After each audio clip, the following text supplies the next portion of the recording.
who you're going to use. So a lot of places like CreateSpace or Ingram or Lulu, uh, they're pretty, you know, all inclusive ways to go about a print on demand. Print on demand, by the way, is your book is um, in digital format and they print it as needed. And that includes all the drop shipment and everything. So you don't really do anything. You send them your formatted book and someone buys it on Amazon and it's printed, one copy is printed and it's sent out. It's kind of nice. It's pretty easy to do, and there's no risk because the traditional style printing or offset printing, you have to set up plates, which costs quite a bit of money, and then usually you have to do a run of, you know, 2, 3, 4, 5,000 books um, to be cost effective in that respect. So now you've just spent, you know, $10, $15,000 printing books. You get them for a much lower price point, but um, but you know you got that big risk. You got a lot of inventory now that you have to move, and you got to warehouse that inventory, and and so that's what traditional publishing does. As a self-publisher, I highly recommend just a POD, this print on demand format. Uh, they're pretty good these days, quality wise, and I mean, I can't complain. The people who buy our books don't complain. Like here's one of our books. Here's a Millie Cat. It's hardcover. We did a nice matte finish. The inside of the book. See if we can get back a little bit. Good. There you go.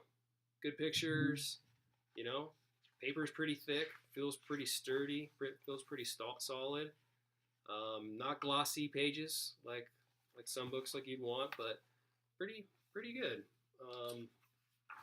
Yeah, I can't complain. So um, there you go. That's all I have to say about that. Again, you're not going to get them as cheap. Your books is cheap. You're not going to make as much per book, but it is again, it's no risk to you, and you don't have to get warehouse space or hire a company to do your warehousing for you, or put them in your basement or your garage. You don't have to mail them out every time someone buys them. It's kind of a hassle, or you have to hire all that stuff out. So print on demand companies are getting it. CreateSpace, Lulu, you know, these different ones, like we're saying, they're kind of honing their skills. So I recommend them. That's what we use. Yeah. By the way, full disclaimer, we're a print on demand publisher. So all the stuff I'm talking about, if you'd like to purchase our services, we will do all of this for you. So we will publish your book, so you can just write your book or draw your pictures and you send them in, and you become an author. And you bypass all this other stuff that took us hundreds and hundreds of hours to do and you know and learn. So anyway, that's what we do. BlueFoxPress.com if you want to go there. All right, that's enough of self promotion. Let's move on. Okay, phase 3. We got 3. So 1, write your book. 2, set up your company and get all your startup items. Phase 3, formatting your books. So actually formatting your books. So after you write, if it's just a novel or something like that, it's pretty easy to dump into Scribus, or Scribus, whatever you want, however you want to call it.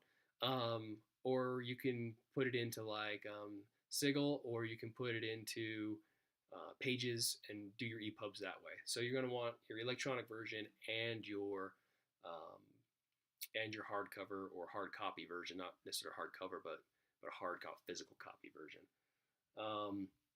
So for that, again, we use the Scribus. We use GIMP for like cover creation, so you can get like a nice cover with images and you know like bubble letters on the stuff, and you know you got the little cat in there, all that stuff, all that good things.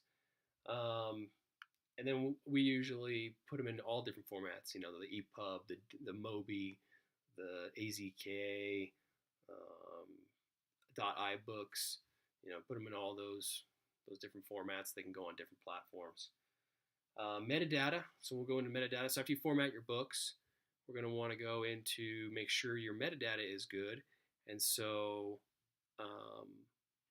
you can do this. Bokers, your My identifiers. We'll go here real quick. When you log in here, there's going to be a big list to fill out for a bunch of metadata-ish stuff. When you do on a hardcover, you don't really care about metadata because it's a hard physical copy. But like Sigil, you can go into here in Tools and your editor. This is your metadata is like the title of the book. It's the author.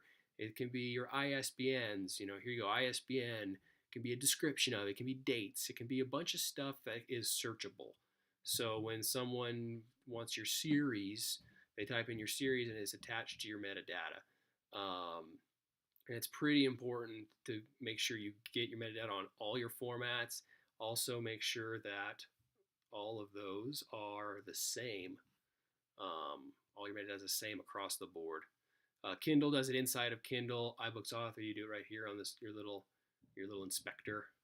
So when you're off here and you click on your inspector, that's your document. That's just some of your metadata stuff. Gives you keywords, all that good business. All right, moving on. Library of Congress number, real quick. We'll go into Scribus for this, but Library of Congress number right here. So when you do your copyright page, you're going to want, you can do this if you want or not, but we like a Library of Congress control number. Our book gets submitted to Library of Congress. It's a pretty cool thing. Some places will search by that number, some libraries. So we just like having it. It's just one other thing that's free, and you can't beat the price. But it does take a little bit of time to get it. So you make sure that you submit for that before you're ready to send your book to print, because it is going to take you a few weeks to get it. And we'll go back to the internet, and that is right here, just loc.gov. There's actually the full web page there. We'll put in the links. Just set up an account, and you're good to go. You request the number. When you put it on here, as you see, like on here, you put your copyrights in. Go ahead and put your copyrights in, even if you haven't filed for them yet. I've been told that the statute on that is 5 years. You got to do it within 5 years. And the U.S. Copyright Office is essentially just a place to house that registration. It's not an actual like certificate of copyright. The second you write your book, it's a copyrighted book. It's copyrighted work, and people can't steal that. But then it's just proving that in the court of law. And so like mailing the book to yourself, things like that, don't really hold up very well, I've been told. I don't know. We've never been sued for it or had to sue for it. But these day and age with emails and all the timestamps on electronic formats, that you're protected. So you don't have to worry about running out and getting your copyright right away, because you are protected until you can get that done.